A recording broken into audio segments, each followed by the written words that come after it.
LOL es un videojuego creado por Riot Games que fue hecho a partir de un mod de Warcraft 3. Ha tenido un impacto gigantesco tanto en la escena competitiva como en la casual, al punto de contar con dos juegos diferentes ambientados en este mundo y una serie que, irónicamente, a pesar de ser exitosa en cuestión de entretenimiento, también fue un fracaso a nivel comercial. Y aún con eso, tanto la compañía como su comunidad tóxica se ha encargado de darle una muy mala imagen y de hacerlo caer en el estigma de que jugar LOL da asco y que solamente lo juegan personas que no tienen vida social. Así que quédate hasta el final del video porque hoy te contaré su historia.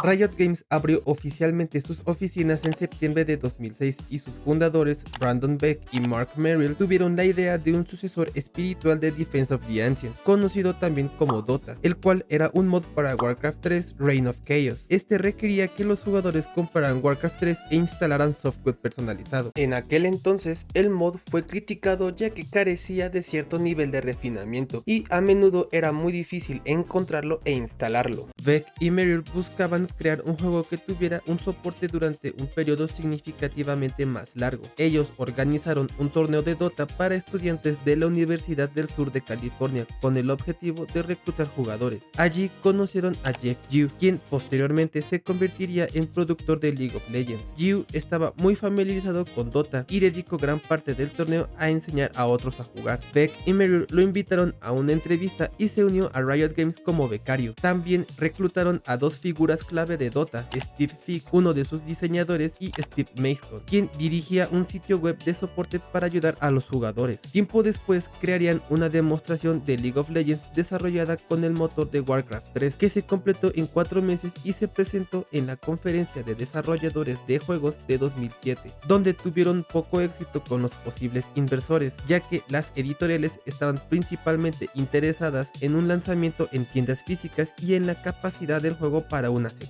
En 2008, Riot llegó a un acuerdo con Tencent para supervisar el lanzamiento del juego en China. El proyecto enfrentó grandes dificultades en su inicio. Los creadores lo describían como un desastre que estaba roto y una basura, debido a la falta de conceptos básicos y de objetivos en el mapa, tanto que los trabajadores que se unieron en 2007 lo describían como un juego infuncional. El equipo enfrentó presión por parte de los inversionistas para cumplir con los plazos de entrega, pero a pesar de estos problemas, una decisión clave fue que los directivos pidieron a los desarrolladores jugar el juego durante la jornada laboral para entender mejor su potencial. Esta experiencia fue fundamental, ya que los desarrolladores pasaron de ver el juego como una basura a disfrutarlo, incluso jugando partidas después del trabajo. League of Legends se anunció el 7 de octubre de 2008 para Microsoft Windows, teniendo una beta cerrada que comenzó en abril de 2009. El lanzamiento de la beta solamente habían 17 campeones disponibles. Riot tenía como objetivo iniciar el juego con 20 campeones, pero duplicó la cantidad antes del lanzamiento completo del juego en Norteamérica el 27 de octubre de 2009. El nombre completo del juego se anunció como League of Legends Clash of Fates. Riot planeó usar el subtítulo para indicar cuándo estaría disponible el contenido futuro, pero decidió que era una tontería y lo eliminó antes del lanzamiento. Actualmente la compañía cuenta con cerca de 1000 empleados que trabajan en League of Legends, incluida su plataforma tecnológica para atender y operar el juego, así como un equipo dedicado a las relaciones con la comunidad. Mark Reville implementó una muy buena idea. En vez de dejar la creación de los campeones a un solo equipo de personas muy pequeño, decidió abrirlo para todas las personas dentro de la empresa, donde por sistema de votos se puede elegir qué campeones serán los siguientes en ser agregados al juego. League of Legends recibe actualizaciones periódicas mediante parches. Si bien juegos anteriores utilizaban parches para garantizar que ninguna estrategia predominara, los parches de League of Legends hicieron que mantenerse al día con los cambios del desarrollador fuera fundamental. En 2014, Riot estandarizó la frecuencia de sus parches a aproximadamente cada 2 o 3 semanas. Estas actualizaciones modifican la efectividad de las estrategias dentro del juego, lo que conocemos como el meta. El contenido de las actualizaciones lo determina el desarrollador combinando datos de juego y objetivos del producto. Hoy en día el juego cuenta con 171 campeones y Riot Games renueva periódicamente el aspecto de ellos y la jugabilidad jugabilidad de los más veteranos. Aunque solamente estaba disponible para Microsoft Windows en su lanzamiento, la versión para Mac llegaría en marzo de 2013. Desde su lanzamiento, LOL ha sido un juego gratuito con microtransacciones para la personalización de personajes. El juego ha crecido hasta convertirse en un fenómeno mundial y en un referente de los deportes electrónicos. Debido a esto, Riot decidió hacer un torneo mundial que se celebró en junio de 2011 en el DreamHack Summer, contando con un pozo de premios de $100,000. En ese campeonato participaron 8 equipos de Europa, América del Norte y el sudeste asiático, en el cual el equipo inglés Fnatic fue el ganador del torneo. Forward 4v3 in the enemy base. John will shield the turret. They're just going to jump onto this turret right now. SineNFI taking the damage. He's going to be okay with this. One turret is down. They're going to back off for now. Leonat taking a lot of damage from Ash. 300 damage. Crits are out there. That is one turret dead. Second turret dead. Fnatic going to win the Season 1 championship if they can hold on. This Nexus will go down. Congratulations to Fnatic winning the Season 1. GG indeed. En diciembre de ese año abrieron los servidores coreanos. A partir de ahí se consolidaron rápidamente como una potencia en la escena competitiva global, abriendo la puerta a una larga historia de éxitos en el ambiente de los esports. Con esto dando paso al meme que si eres coreano eres bueno en el LOL. El tiempo es oro, el torneo, vencer a Fnatic. Minjun, busca la PC que está en tu sótano y ven a mi casa. ¿Qué? No tenemos ninguna PC. Ustedes son coreanos, Minjun. Tiene que tener una PC en alguna parte. Hey, había una PC en mi sótano. Te lo dije, Minjun. ¿Y ahora qué? Señores, estamos a lanzarnos en la más arriesgada, asombrosa y productiva aventura de nuestras vidas. Iniciaremos un equipo de esports. Ay. Ahora, Minjun, piqué una DC. Yo no sé jugar LOL. Ah, Minjun, ¿cuántas veces he de decirte, eres coreano, juegas LOL? Me enferman tus estereotipos. Enférmate, pero pique ese maldito ADC.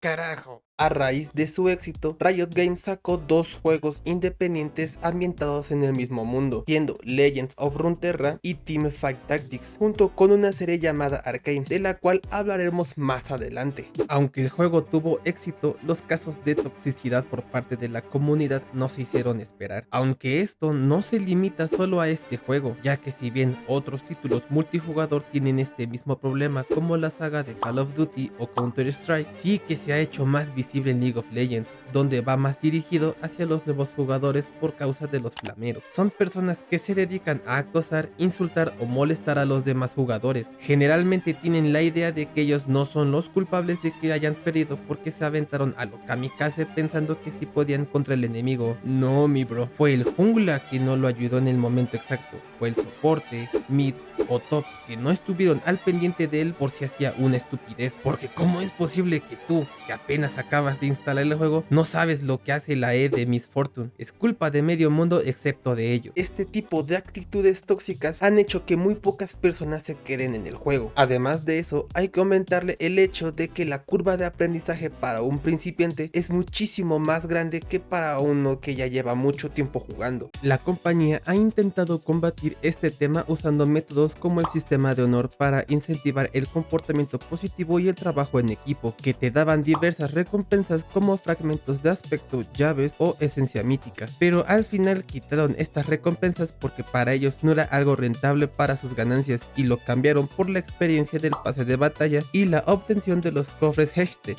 que ahora se consiguen mediante misiones y en el pase gratuito. Riot ha tenido muchísimas polémicas como esa, no profundizaré en este punto, pero te mencionaré algunos casos. En 2023 se implementó el software antitrampas llamado Vanguard, que requiere acceso al kernel del dispositivo, o sea, el núcleo que actúa como intermediario del hardware y software, lo que algunos usuarios consideraron innecesariamente intrusivo. La introducción de un sistema gacha para obtener skins, casos de sexismo como cuando el jugador Buipo fue suspendido por comentarios contra las mujeres que sugirieron que no deberían jugar durante la menstruación y muchos otros casos más. El 15 de octubre de 2019, Arcane se anunció oficialmente como parte de las celebraciones del 10º aniversario de League of Legends, saliendo en Netflix el 6 de noviembre de 2021, ganando premios como mejor adaptación en los Game Awards, contando con una segunda temporada que saldría el 9 de noviembre de 2024, ganando 4 premios Emmy y irónicamente perdiendo como mejor adaptación en los Game Awards 2024 contra Fallout. Si bien su serie fue un éxito rotundo en cuanto a entretenimiento, también fue un fracaso para Riot, ya que su objetivo principal era atraer nuevos jugadores a League of Legends, pero por todos los problemas que el juego ha llevado consigo durante tantos años y las dificultades para los principiantes que mencioné anteriormente, han hecho que las personas que se animaron a entrar al juego por la serie se hayan ido al poco tiempo. Como conclusiones, Riot nos ha enseñado unas cuantas cosas a lo largo de su historia. Si bien se puede crear un juego a partir de ver un gran potencial en algo que las compañías desechan sin pensarlo, tanto sus malas decisiones con respecto al juego como la gente que puede mostrar su peor lado pueden hacer que caiga de poco a poco en una muy mala reputación. Y si eres coreano, en vez de entregarte una acta de nacimiento, te van a entregar un contrato para un equipo de eSports. Padrino, si te gustó el video, deja tu like, suscríbete y si quieres que hable sobre el desarrollo de algún otro videojuego, me lo puedes dejar en la parte de los comentarios. Te dejo mis redes sociales en la parte de la descripción junto con mi canal de Discord para que te puedas unir y hagamos crecer esta bonita comunidad. Gracias por ver el video hasta el final y nos vemos en el siguiente.